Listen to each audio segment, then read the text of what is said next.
Boa noite a todos, sejam bem-vindos a mais um culto de louvor e adoração a Deus e estudo da palavra. Nessa noite, estamos gratos a Deus por mais um dia de vida, pela saúde que Ele nos deu e pela proteção que tem nos livrado do mal todos os dias. Vamos iniciar o culto com a leitura em Josué 24 e 15, está aqui na parede para a gente ler. Diz assim a palavra de Deus: porém, se vos parece mal servir ao Senhor, escolhei hoje a quem sirvais, se aos deuses a quem serviram vossos pais, que estavam da além do Eufrates, ou aos deuses dos amorreus, em cuja terra habitais. Eu e minha casa serviremos ao Senhor.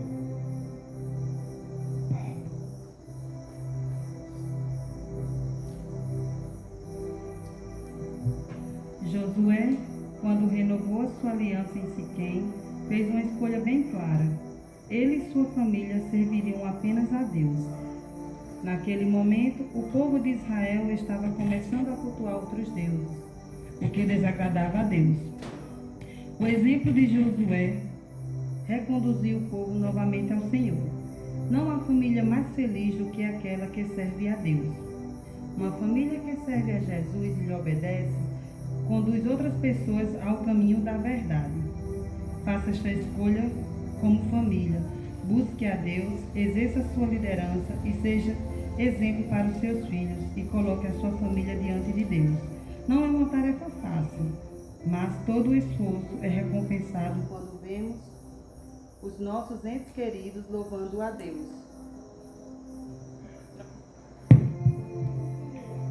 O final diz assim: não é uma tarefa fácil, mas se todo o esforço... De novo. Exerça sua liderança e seja exemplo para os seus filhos, e coloque a sua família diante de Deus. Não é uma tarefa fácil, mas todo o esforço é recompensado quando vemos os nossos entes queridos louvando a Deus. Amém? E nesse momento, aproveitando o ensejo de louvores, vamos cultuar a Deus com louvores e cânticos espirituais.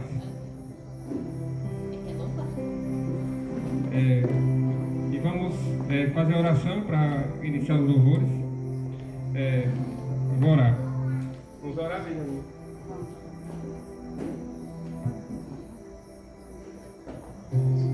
Vamos orar, Benjamin. Querido Deus, obrigado, Pai, pela oportunidade de estar com minha família unida, reunida nesse local, para te bendizer e pedir, ó Pai, tua misericórdia sobre nossas vidas, perdão dos nossos pecados, e pedir, ó Pai Santo, que o Senhor sempre esteja conosco, nos dando livramento, ó Pai, nos dando sabedoria para pregar o teu evangelho a cada momento, seja oportuno ou seja em tempo ou fora de tempo, ó Pai. É o que pedimos no nome de Jesus Cristo, que agradecemos. Amém.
Deus me vê correr.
Esse é o último domingo do mês de maio, o mês que estamos celebrando a família, né? Devido ao Dia das Mães. A gente aproveitou para fazer o mês da família.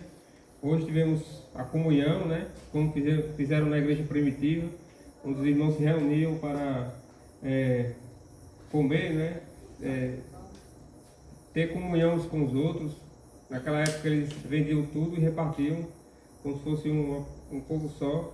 E a gente se alimentou duas vezes. Primeiro com a palavra, estudamos a Bíblia, que é dever do cristão, né? Estudar a palavra de Deus. E também nos regozijamos, nos alimentamos com mesa farta, né? Hoje pela manhã. Possamos ter outras oportunidades até que a gente celebre com Cristo nas bodas do Cordeiro. Nesse momento, eu vou pedir ao irmão Mateus que faça uma oração pelos irmãos que estão enfermos e aqueles que estão viajando distante de nós, não puderam estar aqui presentes essa noite. Somos gratos a Deus por uma vida de vida que o Senhor nos concede. Te agradecemos também, ó Pai, por esse momento aqui, ó Pai, na tua casa, Pai. Em comunhão com os irmãos, ó Pai, e contigo. Pedimos, ó Pai, por aqueles irmãos que estão enfermos, ó Pai, que não puderam chegar até aqui, ó Pai, nesse dia. Só possa entrar com providência, ó Pai, e estar restaurando, ó Pai, a saúde deles, ó Pai. Dando forças também, ó Pai, para seguir para frente, Senhor. Abençoa também aqueles que estão viajando, seja a trabalho, seja a trabalho, ó Pai, e a passeio. Que a pessoa possa estar abençoando, ó Pai, o retorno. Que eles possam voltar e quando chegar aos seus lados, eles possam vir também à tua casa, Senhor. Abençoa, ó Pai, essa noite, abençoa esse culto. Em nome de Jesus. Amém. Amém. Amém. Obrigado, meu filho. Vamos continuar com os louvores. Próximo louvor. Queremos cantar o próximo louvor. Que agradeço.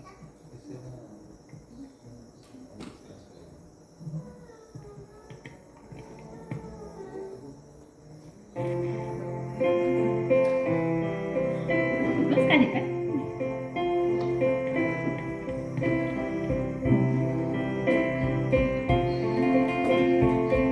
Antes da gente começar, vamos tentar fazer a divisão dessa música. O pessoal que está do lado de cá, repete. O pessoal do lado de cá, começa, certo? Te agradeço, meu Senhor, te agradeço, meu Senhor, te agradeço. Repetindo. Na hora a gente diz. Hã? Repete comigo. Canta, vocês que estão do lado de cá vão cantar com manhã a primeira vez e a gente vai repetindo, certo? Certo.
e a gente realmente seja uma oração que a gente faça por nossas famílias, né? Que o Senhor faça da nossa casa uma casa de bênção. Vamos lá.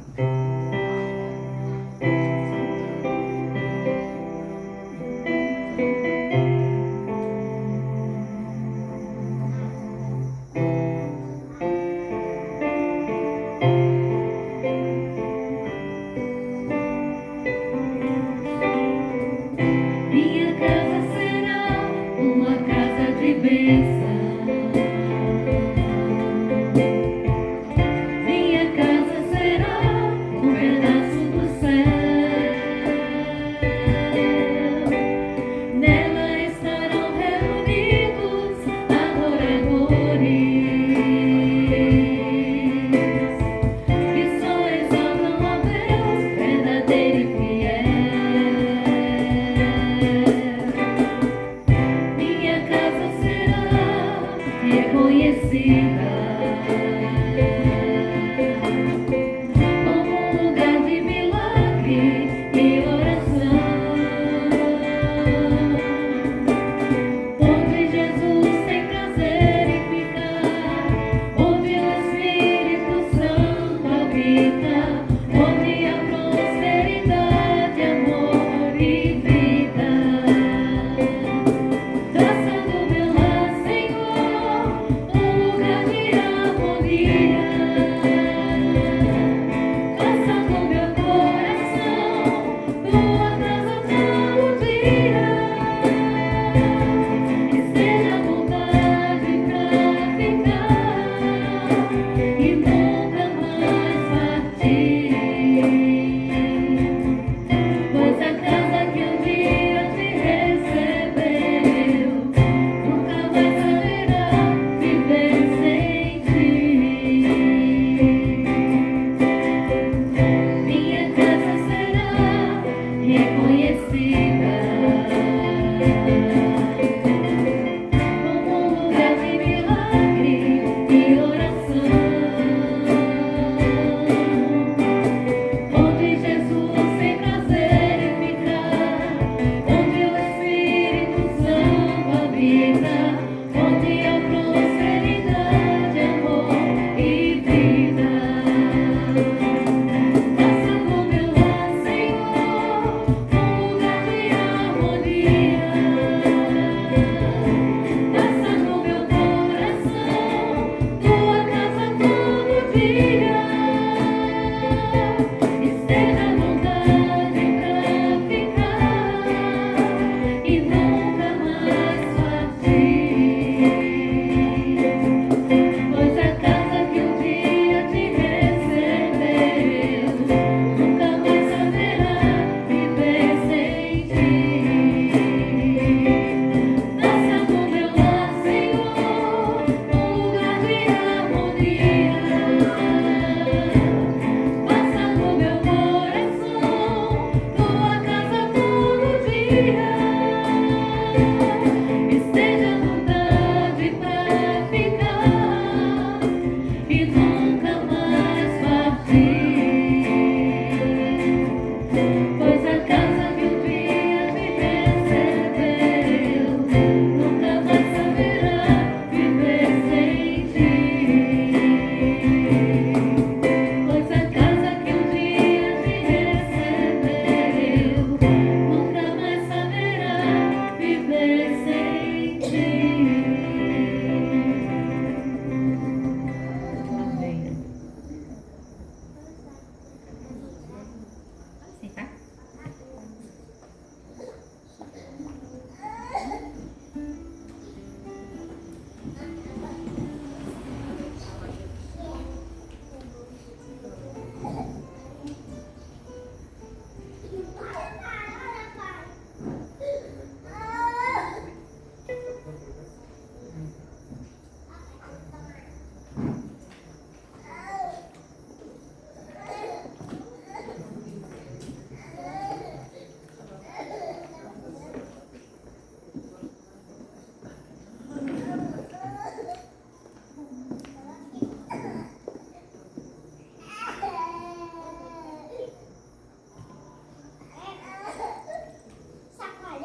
Muito bem, então nós vamos, neste momento, lembrar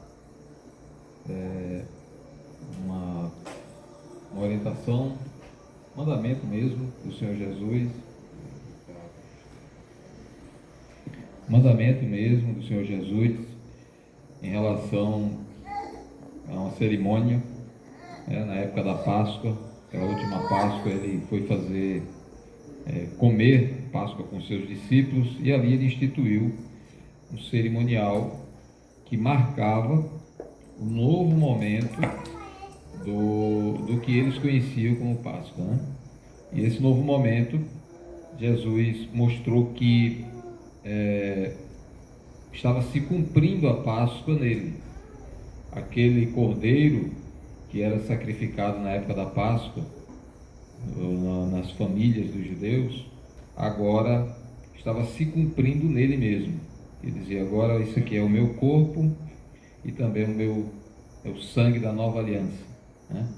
É uma simbologia que cumpria realmente aquilo que os judeus vinham fazendo sempre no período da Páscoa, né? Comer do cordeiro, tinha de sacrificar o cordeiro, derramar o sangue, e aquele último momento, aquela ceia que o Senhor fez com os discípulos, ele mostra como se cumpriu aquilo naquele momento em que ele iria entregar sua vida em sacrifício.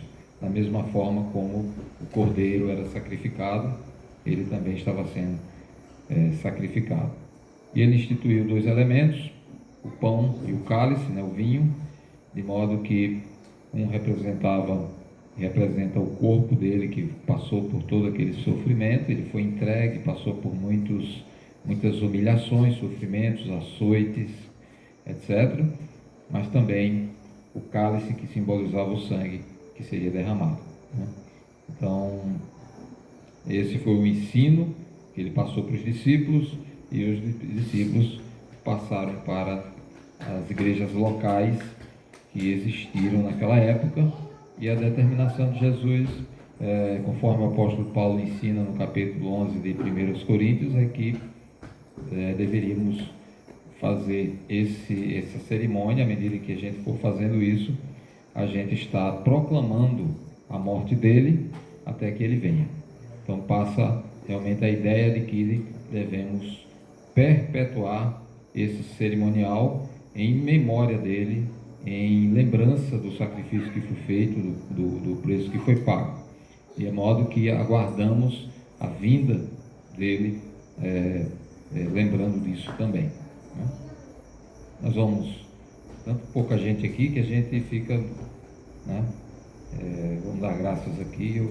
Matheus, pode vir, por favor, e você pode distribuir aqui entre os irmãos que estão aqui.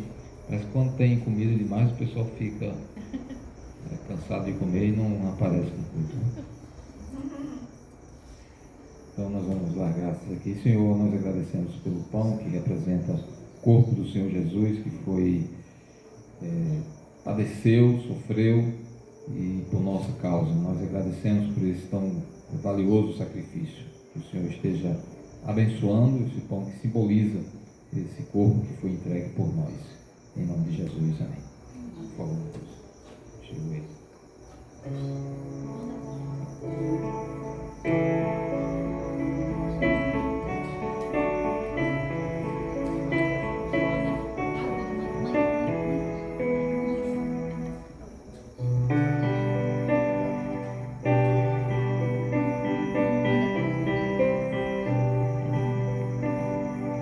Pão da vida, pão dos céus, pão de Deus é meu Jesus.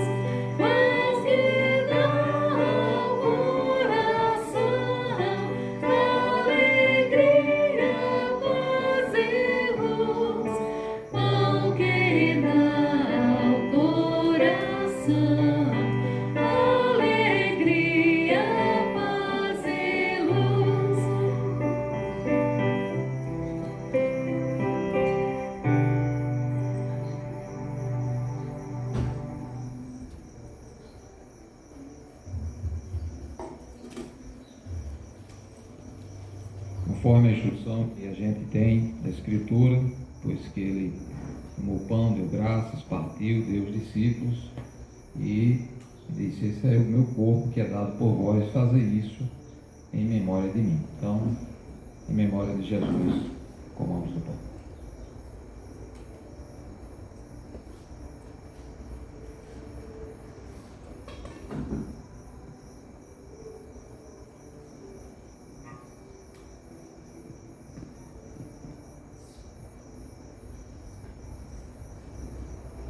Também utilizou o cálice depois da ceia e deu graças também. Senhor, agradecemos pelo cálice aqui que representa, simboliza o sangue que foi derramado do Cordeiro de Deus e purifica o homem de todo pecado.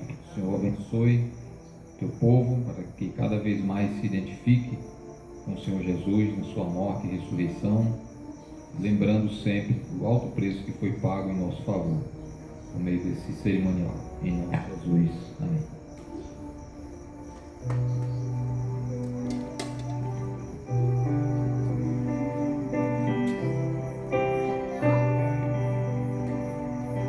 Sangue que Jesus ergueu é divino e eficaz.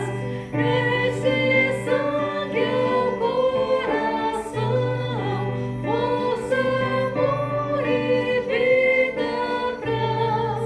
Esse sangue é o coração, força, amor e vida traz.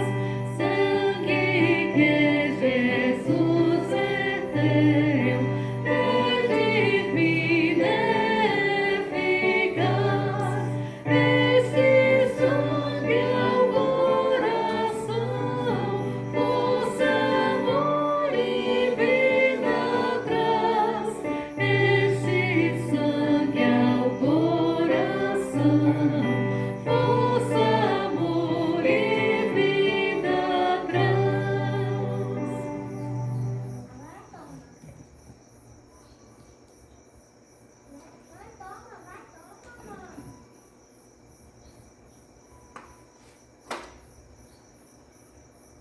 Conforme lemos na Escritura, depois de haver ceado, ele também tomou o cálice, né? E disse que o cálice é a nova aliança no meu sangue. Fazer isso todas as vezes que beber. Agora, a nova aliança, não mais no sangue de animais, mas no sangue do próprio Cristo, Cordeiro de Deus. Em memória dele, bebamos.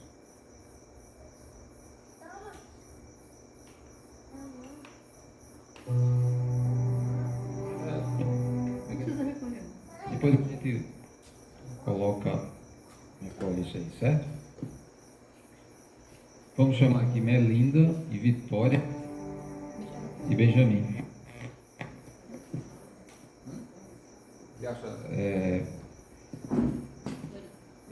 Dorinha, o que acha? Vai dar certo para ir ou é melhor ficar aqui? Não, pode ficar também.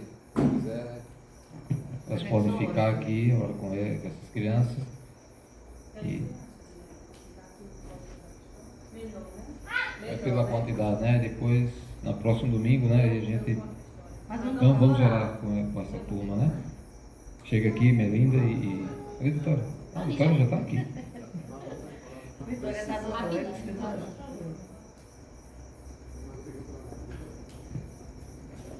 Chega.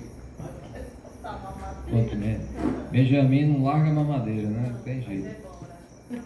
Tá comendo desde hoje de manhã, vocês. Meu 3 pratos fundos cheios e ainda tá aí. De quê? De quê? 3 pratos de trigo. Sim, e mais uma mamadeira cheia agora. Por isso que o homem está crescendo desse jeito, né? Amado Deus, somos gratos por estas crianças e por outras que não puderam chegar aqui nesta noite. Rogamos que o Senhor sustente suas vidas, os teus caminhos. Não permite, ó Deus, que se desviem do Senhor. Que sempre estejam perto do Senhor. Que o Senhor proteja, cuide de suas famílias, seus pais, dá sabedoria para eles. Em nome de Jesus. Amém.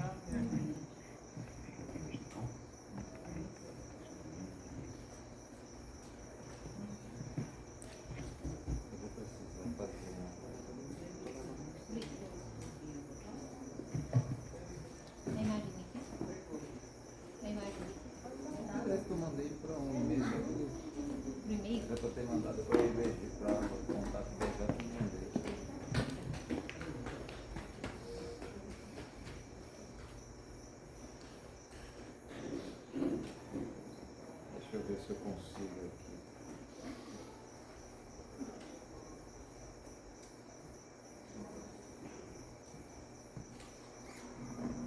Eu mandei.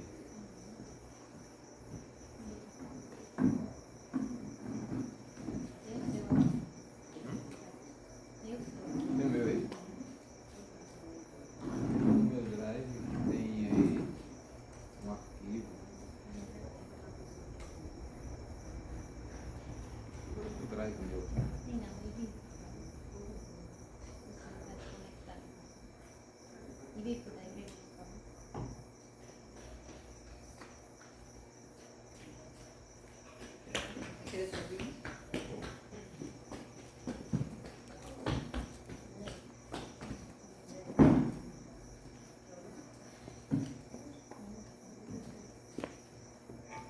Não tem aí não, mas do jeito, né?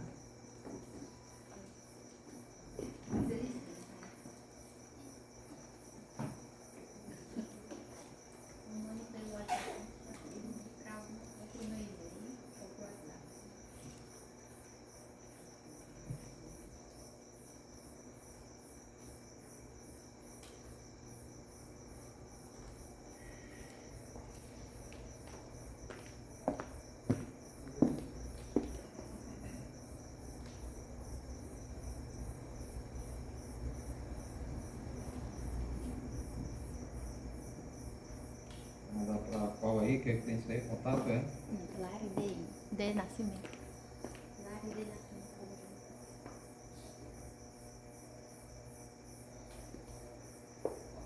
Lembra? Vai lembrar.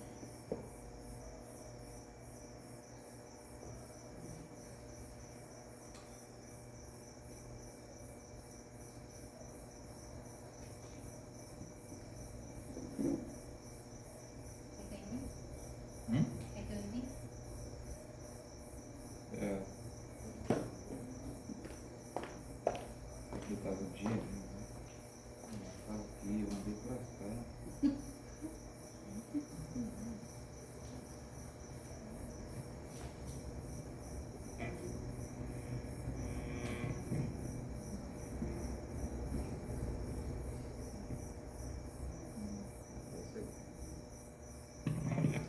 Muito bem. Nós, desculpa aí que essa tecnologia está cada vez mais complicada, né? Então, a gente está vivendo dias complicados, nossa sociedade. Para quem está vivendo hoje pode achar que é difícil, verdade. Tem muitas coisas que estão desajustadas.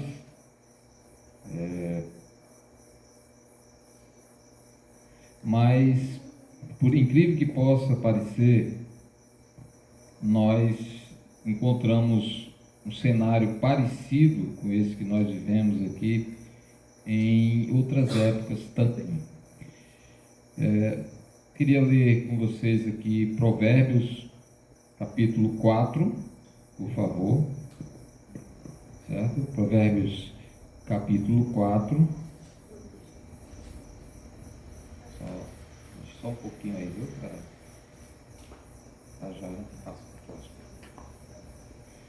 Provérbios, capítulo 4, diz assim, versículos 1 até o 4, diz assim: Ouvi, filhos, a instrução do Pai, e estai atentos para conhecerdes o entendimento. Porque vos dou boa doutrina, não deixeis o meu ensino. Quando eu era filho, em companhia de meu pai, tenro e único diante da minha mãe, então ele me ensinava e me dizia: retenha o teu coração as minhas palavras, guarda os meus mandamentos e vive. Temos aqui um homem chamado Salomão, o escritor desse livro de Provérbios. Vários outros capítulos nós temos aí de riqueza incalculável, de sabedoria, infelizmente ignorados ou rejeitados por muitos, e ele foi escrito pelo nosso textinho inicial aqui. Ele reflete o contexto geral do livro, que é assim: ele está falando, está chamando, fazendo uma convocação para os filhos, está chamando os jovens, está chamando os adolescentes, está convocando os filhos, e essa expressão aparece aí inúmeras vezes. Eu mesmo fiz a conta hoje. Dentro do livro de Provérbios, fiz a pesquisa, aparecem 23 vezes ele dizendo assim: filho meu, ouça o que eu tenho para dizer. Filho meu, ouça o que eu quero falar para você. Filho meu, retenha no seu coração, decore, aprenda, fixe na sua mente, no seu coração, na sua memória isso. Existe esse chamado 23 vezes. Aí eu completei com mais uma vez, porque no livro de Eclesiastes tem uma chamada dessa também. O livro de Eclesiastes também foi escrito por Salomão. Então tem um lá no livro de Eclesiastes, um chamado também ao filho meu, da ideia de que ele é um pai querendo chamar o filho para ensinar algo importante, algo valioso, algo que vai dar a ele sabedoria para a vida, que vai fazer ele ter êxito na vida. Não o êxito que o mundo, de uma maneira geral, define como grande riqueza ou fama, mas sabedoria, modo de viver, e especialmente uma maneira moral aprovada por Deus para se conduzir. Então, essa convocação solene que a gente vê Salomão fazendo para o filho. E ele chama a atenção disso aí, né? Que é para os jovens, para as pessoas mais jovens, para os filhos, para os adolescentes, né? Para as crianças. Essa é uma importância muito grande que ele está dando agora para essas crianças. E o conteúdo dessa mensagem que ele quer passar é para que essas crianças, esses adolescentes, tenham entendimento, para que eles tenham boa doutrina. Eu tenho coisa boa para você, para lhe ensinar, né? Para você conhecer entendimento, para você ter conhecimento de boa doutrina, coisa boa que está sendo passada. Não deixe meu ensino. Essa é a convocação solene que Salomão está fazendo para seus filhos, e o ensino é geral para todos os homens, e mais propriamente para os jovens, né? Não deixe meu ensino. Ele mesmo traz o exemplo nesse texto que nós lemos, que ele tinha isso, ele via isso no pai dele.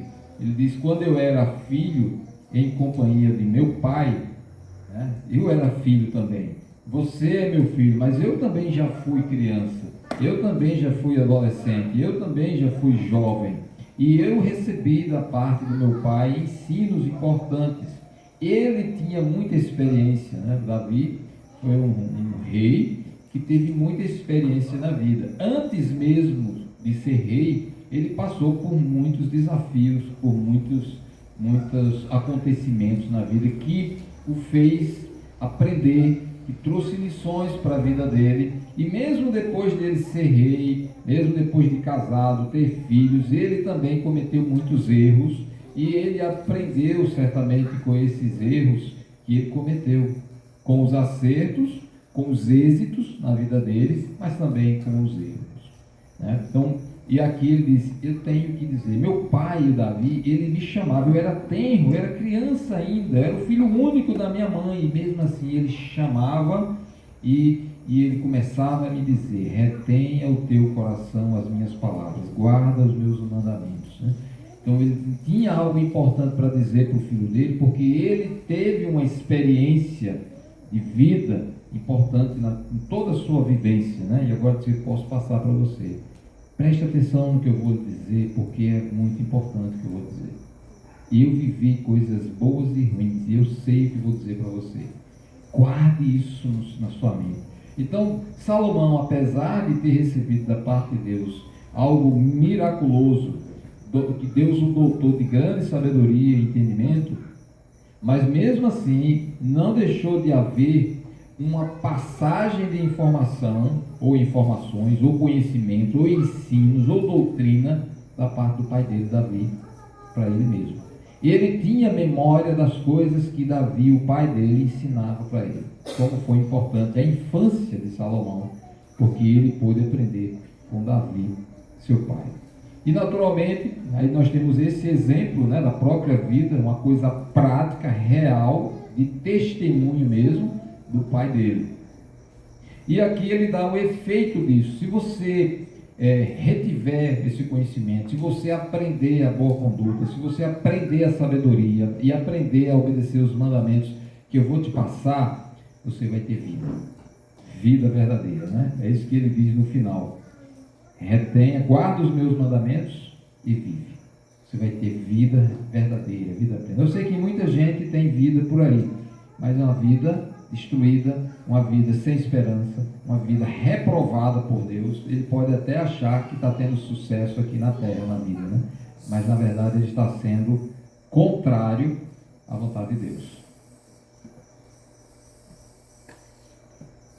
E naturalmente, ele tendo esse conhecimento, ele vai realmente trazer uma diferença, ou vai fazer uma diferença na família dele e nas gerações futuras. Do mesmo jeito como Davi passa para Salomão, Salomão passa para o seu próprio filho, que por sua vez vai passar isso para as próximas gerações. E a preocupação aqui está, num primeiro momento, com uma nação, no caso de Israel, com pessoas jovens sendo preparadas desde a infância, e assim você vai ter uma nação mais justa, uma nação mais obediente a Deus e, portanto, mais próspera, que as bênçãos de Deus vinham mediante a obediência do povo.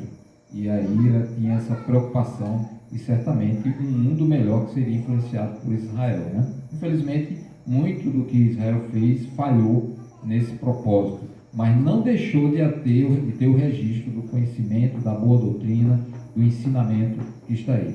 Então eles, naquela época de Salomão, quando esse livro foi escrito, mais ou menos 700 anos antes de Cristo, por aí, perto de 1000 anos, que Davi foi nessa época aí, 1000 anos antes de Cristo. Então nós temos aí algo interessante, o livro de Provérbios. Então, Salomão, ao escrever, ele vai deixando os rastros do que acontecia na sociedade em que ele vivia. Ele vai deixando as pistas, ele vai deixando as características de como era a sociedade na época dele. Desde a infância dele até a idade adulta, ele vai, no registro do livro, deixando todas as pistas para nós rastrearmos e entendermos como é que era aquilo lá. Então, algumas dessas pistas eu vou trazer aqui, rapidamente, por favor, esse primeiro slide aí, Gabriel, só para a gente entender o que é que tinha nesse contexto da vida de Salomão. Essa é a primeira folha aí, dá para passar? E passa para aquele lado de lá, para o segundo monitor, né? Aí, né? Por favor. Então, a frase que eu deixei aqui ser família sempre foi desafiador, né? Ser família, se ele quiser aumentar o zoom, pode aumentar, né? Tem um maisinho ali em cima. Então, sempre foi desafiador. No primeiro momento, nós temos aqui no capítulo 1 de Provérbios, o primeiro item lá, temos um cenário de violência.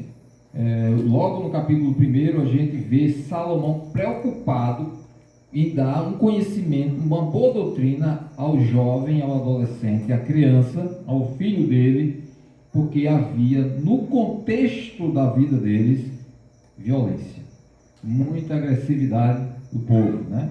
E interessante que logo no versículo 11 ele diz o seguinte: se disserem, vem conosco, embosquemo-nos para derramar sangue, né? Espreitemos ainda que sem motivos inocentes, traguemo-los vivos como o abismo, inteiros como os que descem a cova, acharemos toda sorte de bens preciosos, encheremos de despojos a nossa casa. Lança a tua sorte entre nós e teremos todos uma só bolsa.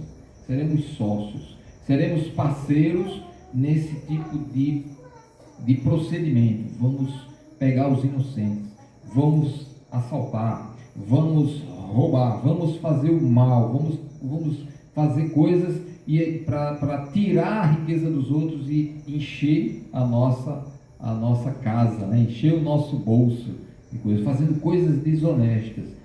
Você acha que isso acontece hoje ou foi só na época de Salomão?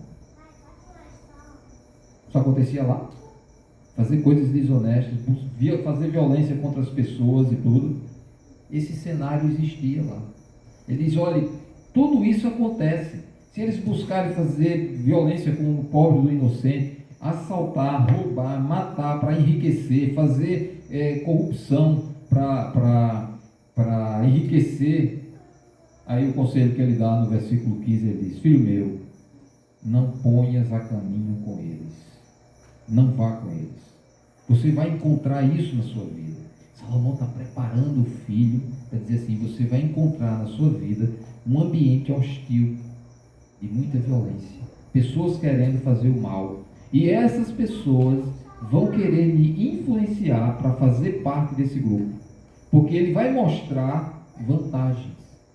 Venha conosco, se associe com a gente, que você vai ser sócio da gente. Nós vamos ser sócios. O que a gente conseguir nos nossos roubos, nas nossas falcatruas, nas coisas que a gente fizer, vai ser entre nós, vamos dividir entre nós. E a gente vai fazer muita coisa contra os inocentes, né? Mesmo que ele diga que não, mas vai ser muita coisa tirando dos inocentes. Então ele sabia que o filho iria receber esse tipo de influência. E um ambiente bastante hostil. Mas ele diz, não te ponhas a caminho com eles. Guarda das suas veredas os pés. Não entre nesse caminho. É o conselho que ele dá ao filho dele, né? O segundo momento, mas o segundo cenário que a gente encontra ali do lado direito, em Provérbios, vindo do capítulo 4 até o 7, você vai encontrar diversos ambientes, né? Diversos tipos de condutas das pessoas. Aí destaca-se um deles que está aí, que é a imoralidade. E ele chama atenção no capítulo 5, eu trouxe o capítulo 5 aqui, os 3 versículos, para a gente só entender ali o cenário, o que é que acontecia naquela época. E ele diz assim, olha, porque os lábios da mulher adúltera destilam favos de mel, e as suas palavras são mais suaves do que o azeite, porém o fim dela é amargoso como o absinto, agudo como a espada de 2 gumes. Os seus pés descem à morte, os seus passos conduzem-na ao inferno.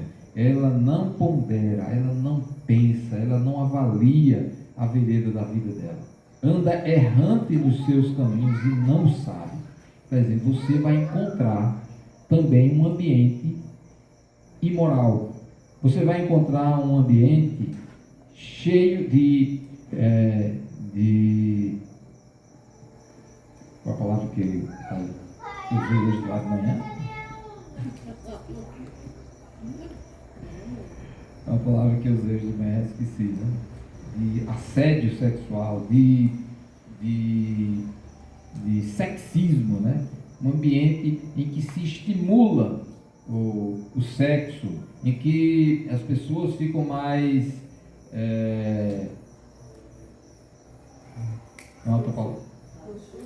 a luxúria, né? Sexo,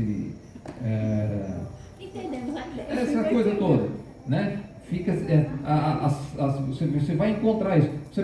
Pode ser que hoje você encontre isso de forma um pouco diferente, porque você já tem os meios de comunicação, a internet, as propagandas na TV, né?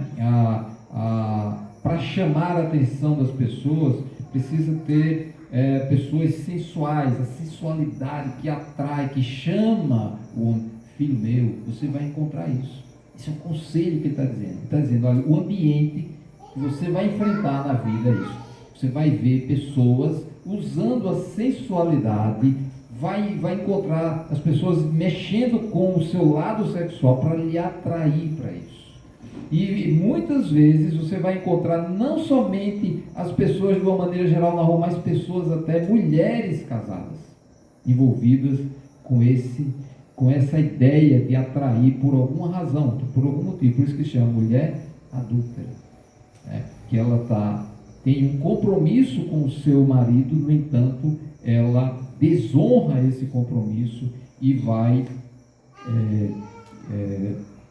ter contato com outros homens.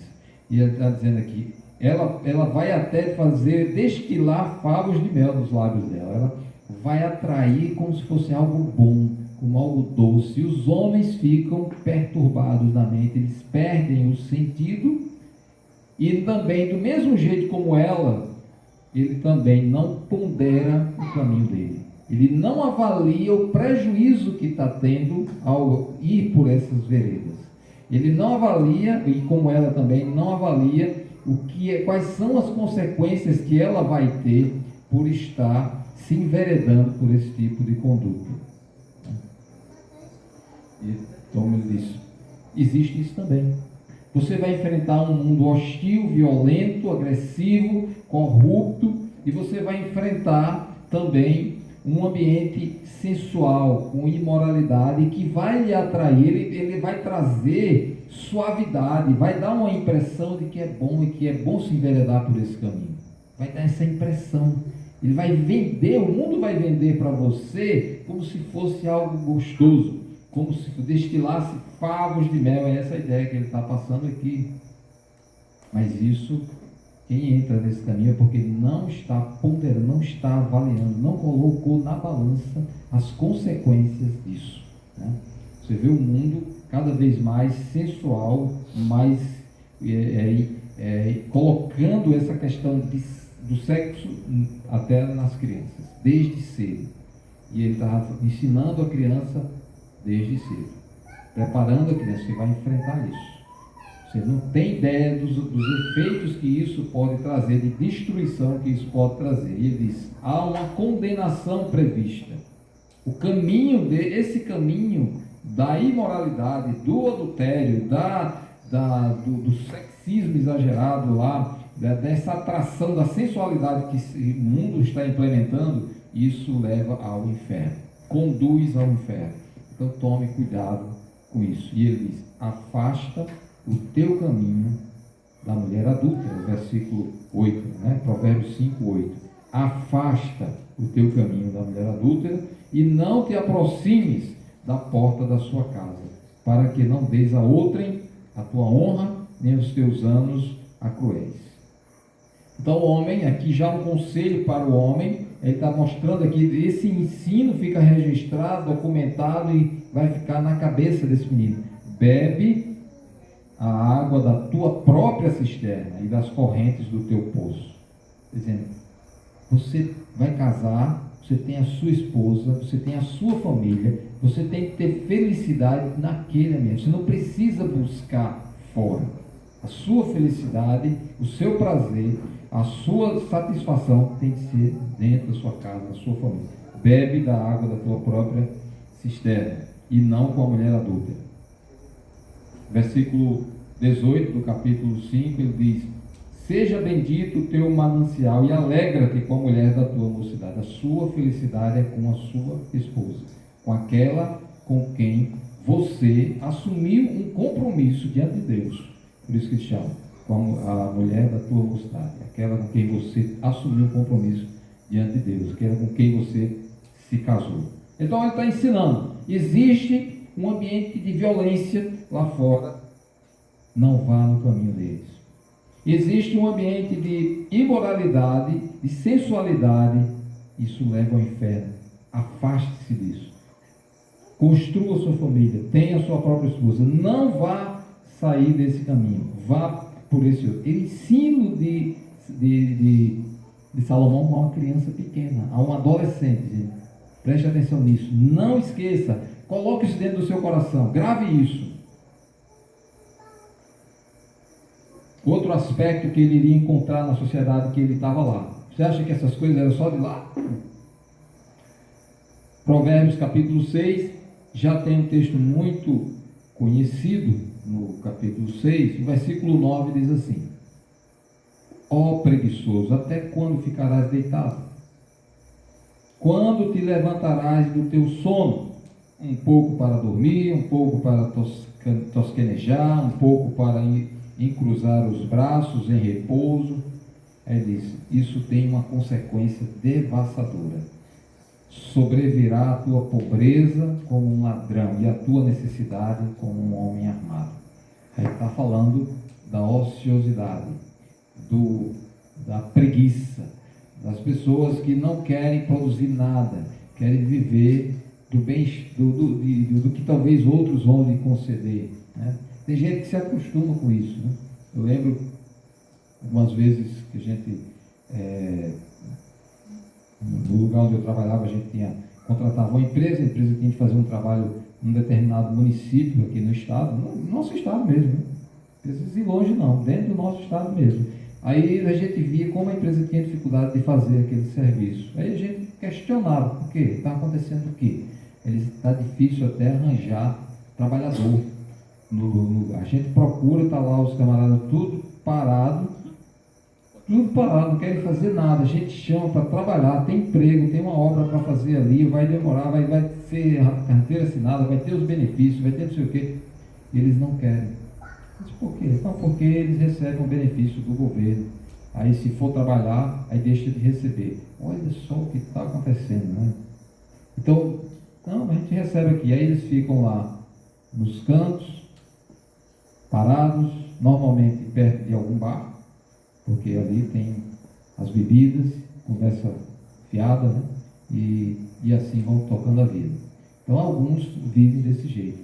Essa ociosidade já existia naquela época. Pessoas que não queriam produzir, não queriam fazer nada na vida, queriam só receber dos outros, receber do governo e tudo. A gente sabe que há necessidades, a gente sabe que existem situações difíceis que a pessoa precisa do apoio do governo e de uma pessoa que não pode trabalhar, claro, não tem como, vai precisar ter essa assistência. Mas existe a ociosidade, existe aquele que é preguiçoso mesmo, não é que ele não está aparecendo a oportunidade, é porque ele não quer. Às vezes tem a oportunidade, mas a pessoa não quer, ele quer só ser beneficiado. A mulher trabalha e ele fica lá, não, a mulher resolve para mim, vou ter aqui a minha cachaçinha mesmo todo dia, pronto, a mulher está lá ralando, e ele, né? Isso. Aí o ensino de Salomão é o seguinte, Provérbios 6, ele diz: vai ter com a formiga, ó preguiçoso. O ensino é esse: vá lá, olha a formiga, preste atenção na formiga, já que você está sem fazer nada mesmo, dá uma olhada no que a formiga faz, considere, avalie, pense no que ela está fazendo. E ele já dá a dica, não precisa nem muito, ele diz: seja sábio, ela não tem chefe, não tem oficial, não vive lá no chicote, né?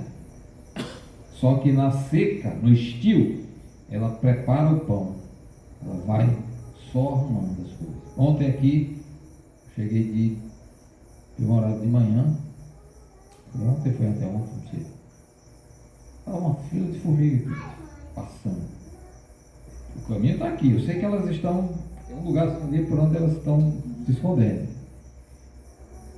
Passando aqui, só, aí eu dei uma afugentada, mas aí depois, quando veio a chuva, choveu, aí, cadê?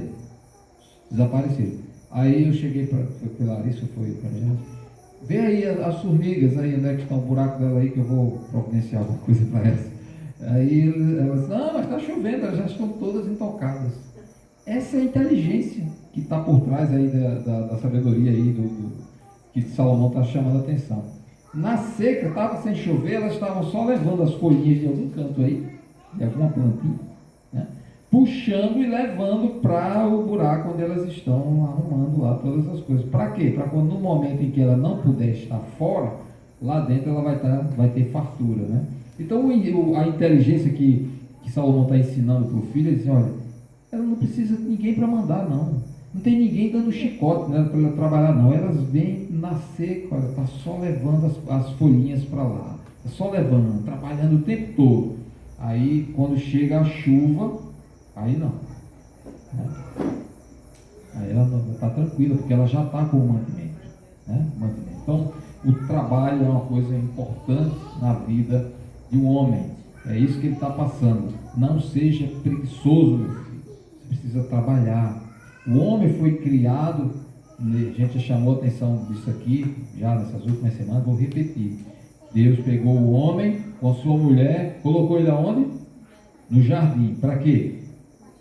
Para cultivar, para cuidar do jardim, para proteger o jardim do mal. Né?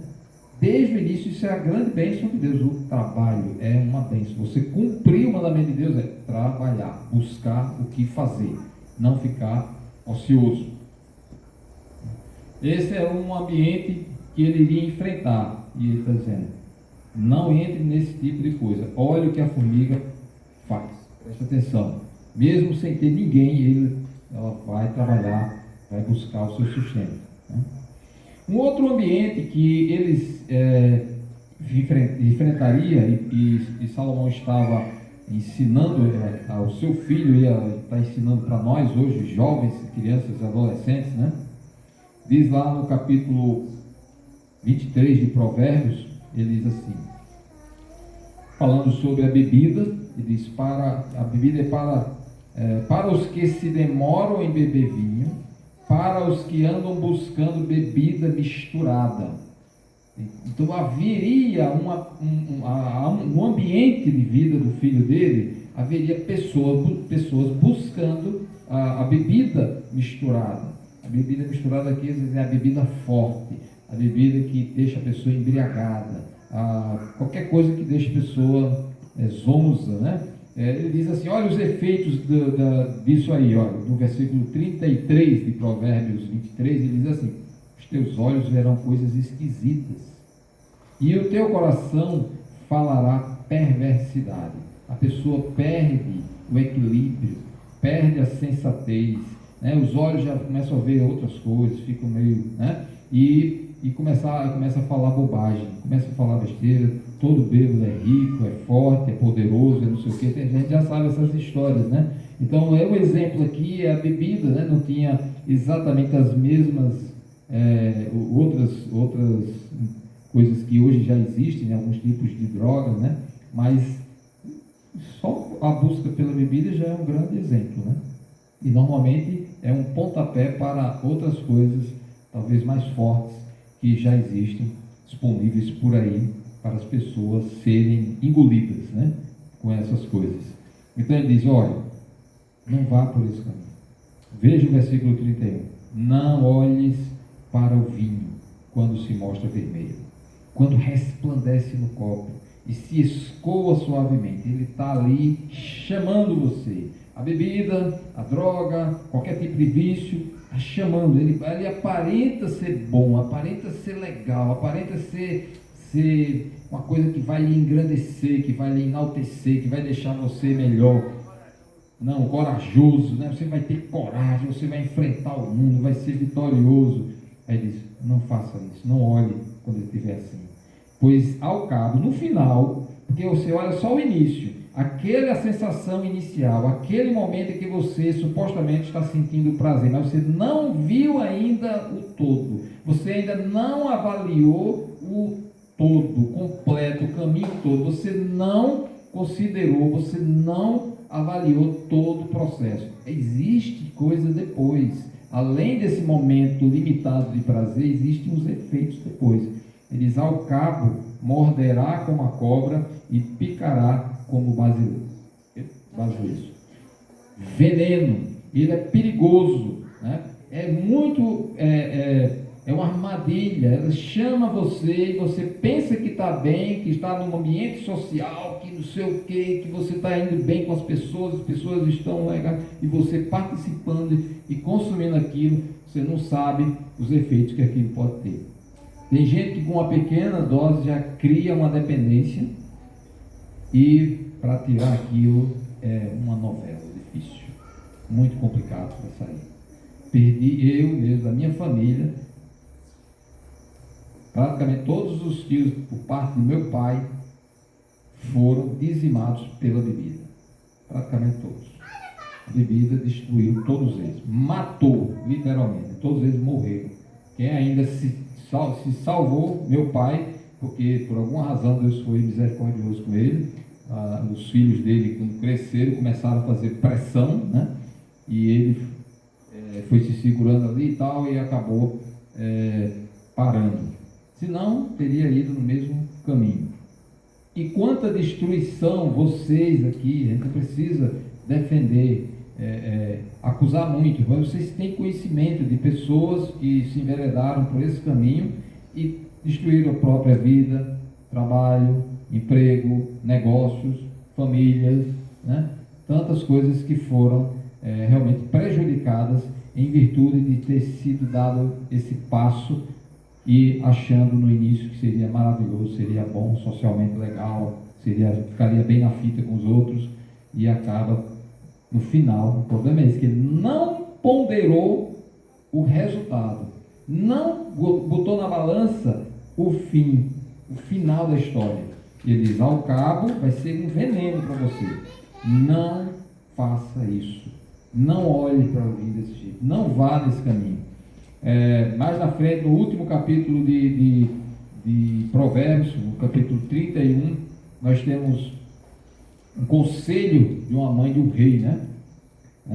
Um conselho para um rei, para uma pessoa nobre, para uma pessoa importante, uma pessoa que, para ser de alto nível, ela diz assim: não é próprio dos reis, não é próprio dos nobres, das pessoas importantes, das pessoas que tomam, versículo 4, das pessoas que tomam decisões na vida, não é próprio dos reis beber vinho, nem dos príncipes desejar bebida forte, para que não bebam e se esqueçam da lei, e pervertam o direito de todos os aflitos. Olha a preocupação da mãe de Lemuel, dizendo: meu filho, a bebida traz alguns efeitos.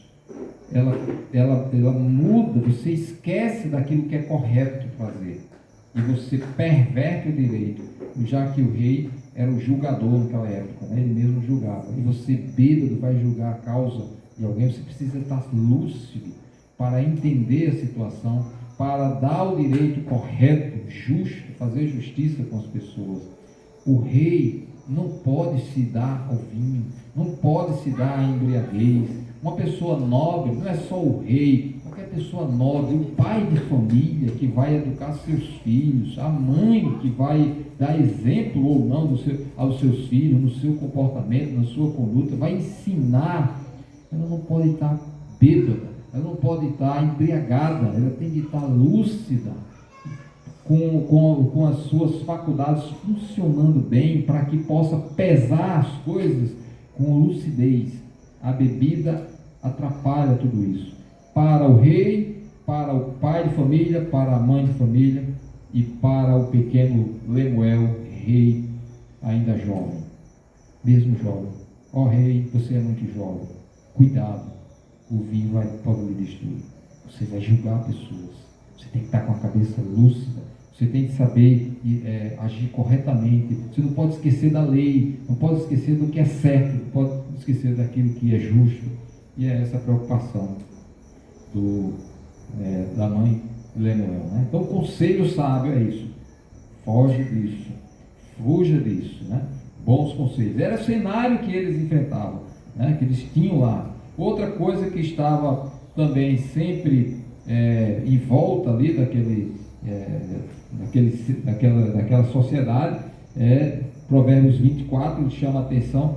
Veja só, não é o capítulo todo, mas é um capítulo que tem muitos assuntos, né? Extraí aqui o versículo 21, que diz assim: teme ao Senhor, filho meu, e ao rei, e não te associes com os revoltosos. Mostrar aí o clima que havia de revolta das pessoas, e não só das pessoas de uma maneira geral, mas havia alguns grupos de pessoas que podiam estar querendo tomar, por exemplo, o poder do rei. querendo fazer uma emboscada para o rei, matar o rei. Isso era muito comum, essa luta. A gente vê até o próprio rei Herodes, na época de Jesus, um camarada muito ruim. Ele era muito ruim, mas ele também via alguma ameaça contra o reino dele. Às vezes os próprios filhos tramavam alguma coisa. O próprio filho de Davi tramou tirar o reino de Davi, né? Então havia essas coisas. É um rei que foi colocado legitimamente, Deus que estabeleceu, e aí o filho queria tomar de qualquer jeito, né? Então esse tipo de revolta, esse tipo de motim, esse tipo de desobediência às leis, isso não era próprio das pessoas que seguem a Deus. As pessoas que obedecem à lei de Deus, elas, ainda que o rei não seja digno, mas se for legitimamente colocado, ele deve ser honrado, deve ser respeitado, né? Então a gente vê as pessoas às vezes fazendo tentativas de destruição, né, como havia no passado, de matar o rei para poder assumir o poder. Não entre nesse caminho, né? A desobediência civil, essas revoltas todas, grandes movimentos ou manifestações violentas contra o rei, contra a autoridade do rei, isso não é bom para aqueles que seguem ao Senhor. Então você olha no cenário todo que envolvia a vida naquela época, Salomão. E agora ele está preparando o seu filho para enfrentar tudo isso. Então ele trazia conselhos para ele, desde cedo. Olha a importância do conselho desde cedo para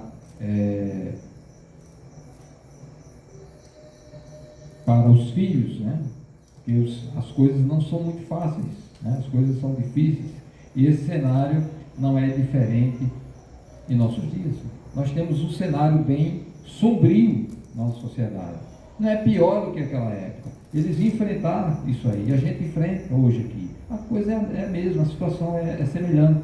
Devemos nos preparar e preparar nossos filhos também para esse tipo de coisa, né? É muito importante. Então, por exemplo, o Salmo 128, né, traz algumas dicas aí para nós,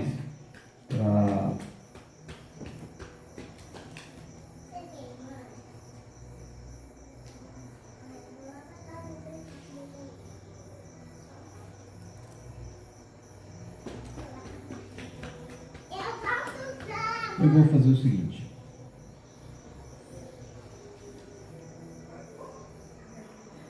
Vou deixar esse restante de conteúdo aqui para outro dia.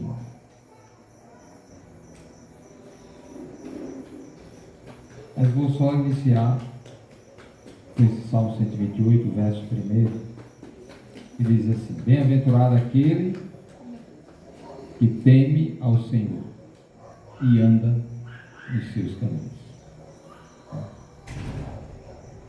Bem-aventurado aquele que teme ao Senhor e anda nos seus caminhos. Esse era o conselho que foi dado aqui para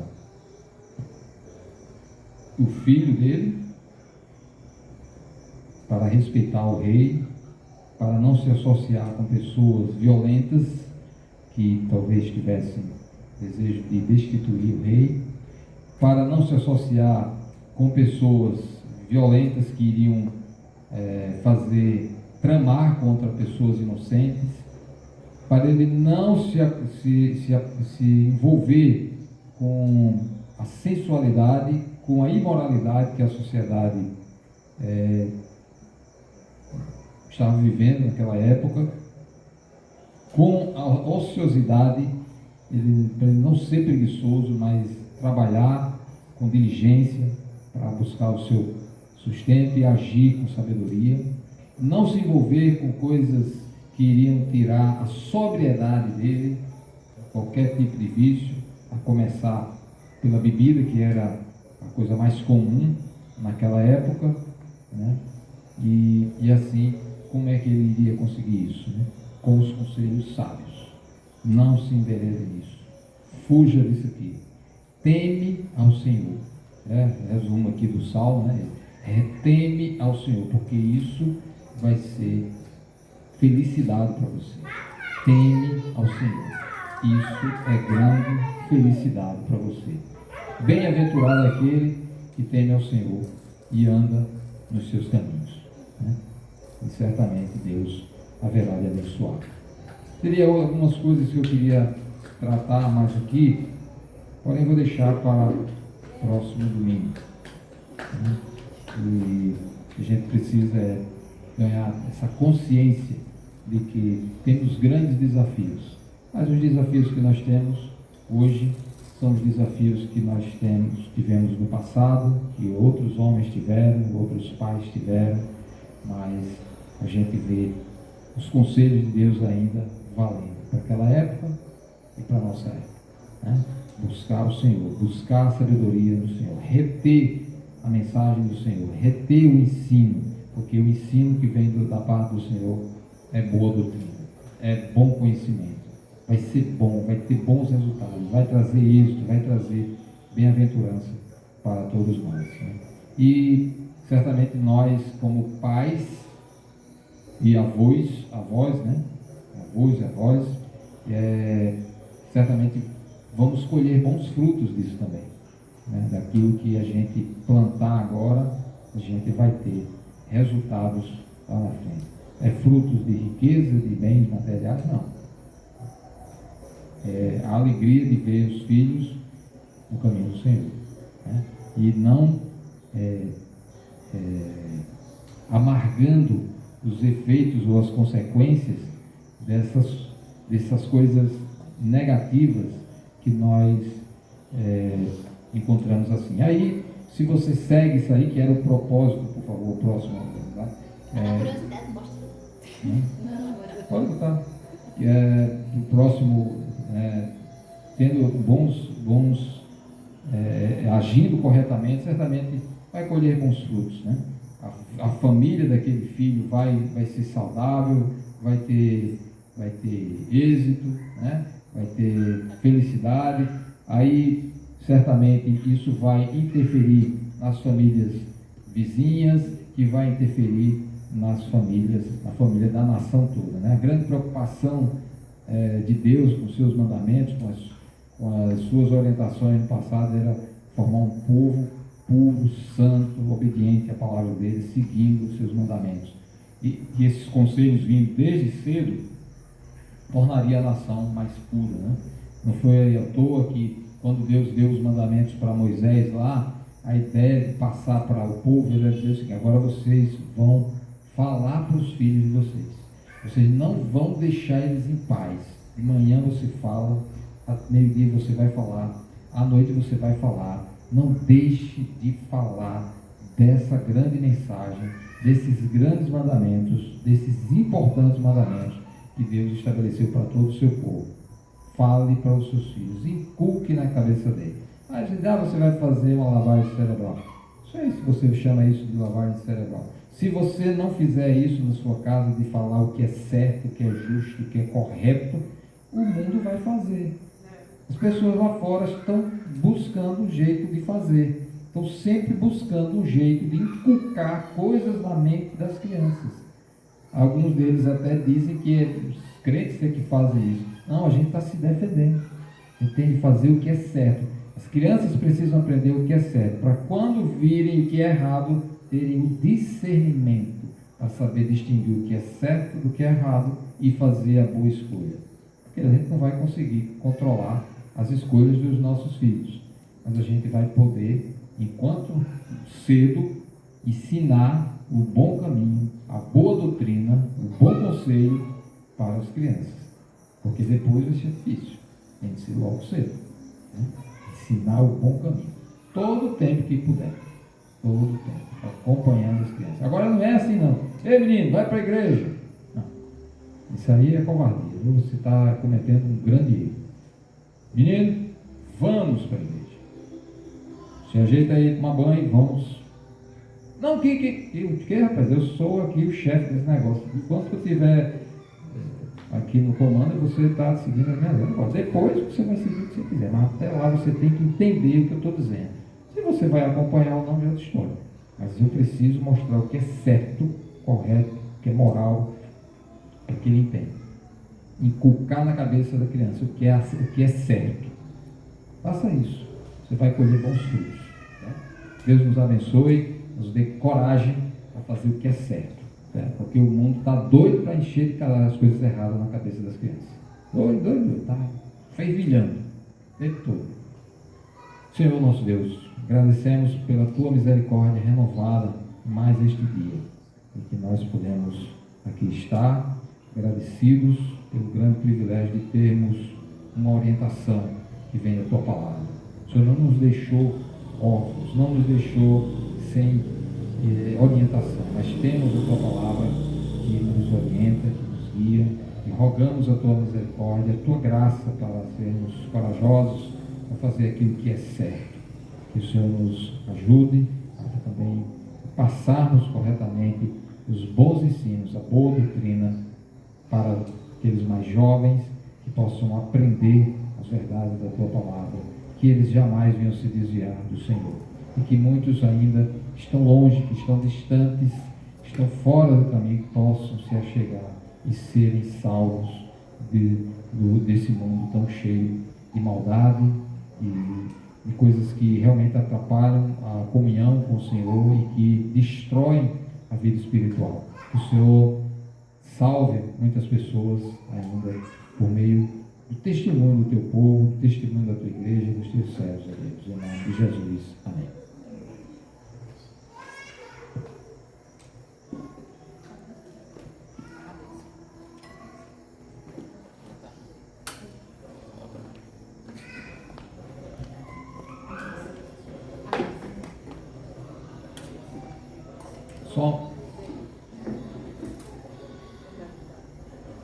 Só um lembrete aqui, aos irmãos, né? Próximo domingo nós vamos ter a presença aqui da missionária Cátia.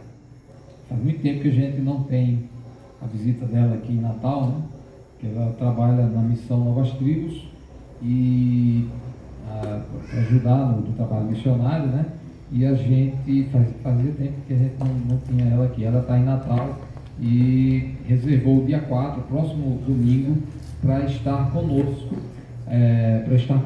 Aqui, né? Então vamos aproveitar esse tempo. Talvez a gente deve fazer até um happy hour aqui, alguma coisa, não? Com ela, né? Um lanchinho com ela aqui. Aproveitar, ela disse que trouxe uns slides, um filme lá do trabalho que ela está fazendo junto com outros missionários, e aí vamos aproveitar esse tempo com ela aqui.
Que o Senhor te abençoe e faça brilhar seu rosto em ti, conceda sua graça e te dê paz.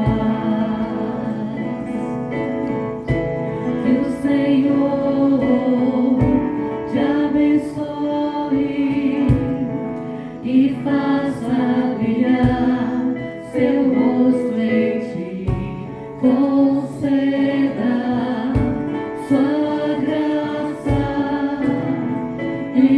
Espírito